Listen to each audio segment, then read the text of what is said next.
দূষণের গ্রাসে খড়গপুর। দোআঁশার কারণে বাড়ছে ফুসফুসের রোগ, আক্রান্ত হচ্ছে শিশু, বয়স্করা। এমনকি দূষণের হাত থেকে বাঁচতে রেল শহর ছাড়তে বাধ্য হচ্ছেন অনেকেই।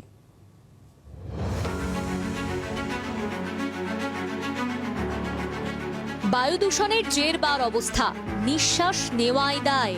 ঘরে ঘরে হাঁচি, কাশি, ফুসফুসের রোগ, এমনকি বাড়ছে চর্মরোগও। শীতের মুখে এমনই দশা পশ্চিম মেদিনীপুরের খড়গপুরে। এমনকি দূষণের জেরে অতিষ্ঠ হয়ে শহরও ছাড়ছেন কেউ কেউ।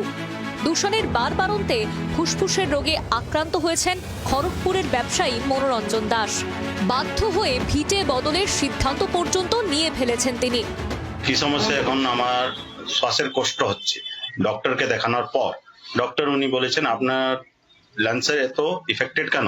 আমি বলি না, আমি সিগারেট খাই না। তাহলে আপনার লাংস কেন এরকম অবস্থা? তো আপনার বাড়ি কোথায়? আমি বললাম আমার বাড়ি খড়গপুর। তাহলে আপনার বাড়ি খড়গপুর, যদি আপনার এরকম কোনো পলিউটেড জায়গায় কি থাকেন? আমি হ্যাঁ, রশ্মি ফ্যাক্টরি আছে আমার বাড়ির কাছে, তো ওইখান থেকে ডাস্ট প্রবল হয়।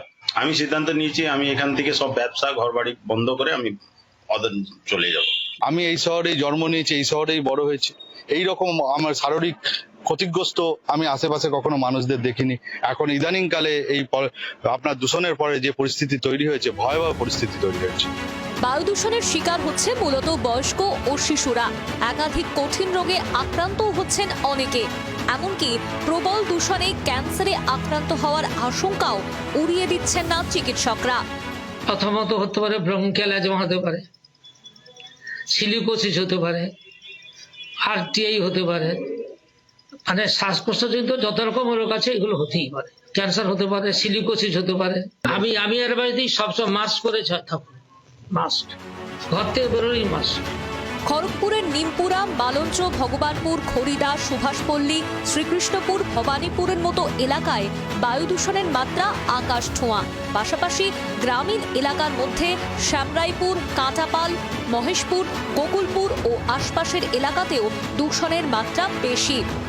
এই পরিস্থিতিতে প্রশাসনের ভূমিকা নিয়ে প্রশ্ন উঠতে শুরু করেছে রেল শহরে। আমরা তো খড়গপুর মিউনিসিপ্যালিটি থেকে পাঠিয়েছিলাম, তারা যারা গিয়েছিল তারা গিয়ে দেখছি মেশিন চলছে, যে মেশিনটা জল দিয়ে যাতে ধোয়াটা না ওঠে, তো আবার আমরা পাঠাবো। দূষণের কবল থেকে মুক্তি মিলবে কবে?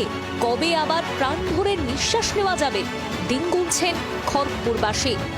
খড়গপুর থেকে গোপীর রিপোর্ট, জি24 ঘন্টা। বাংলার আওয়াজ, বাঙালির আবেগ, জি24 ঘন্টা।